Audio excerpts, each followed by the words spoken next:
Doplníme len čas 79:23. No a teraz už budeme vidieť 6 jazdeckých dvojí, z ktorých ja dúfam, že sa väčšina do toho rozoskakovania dostane, keďže sú to všetko skúsení jazdci, starí harcovníci. Prvý z nich so 17 bude Alexander Serakov a Boris Dumelír, jazdecký klub Karviná Rybovská Sobota. Pripraví sa Marian Sikora a Nigo BPZ. Za nimi Sirius, Gumonia, Lafibolus a Bjorn.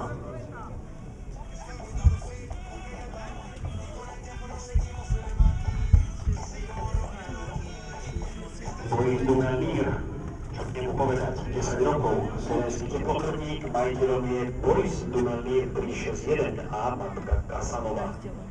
Majiteľom je samotný jazdec Saša.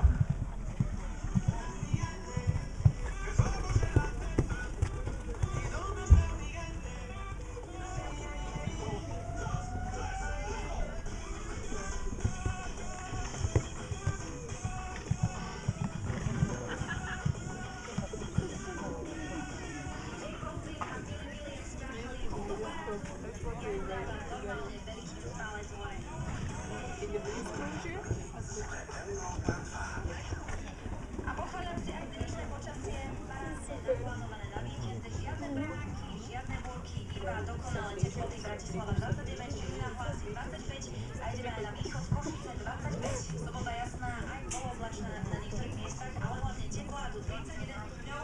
Ak si náhodou plánujú v nedeľu, tak sa budí vedieť, ako bude.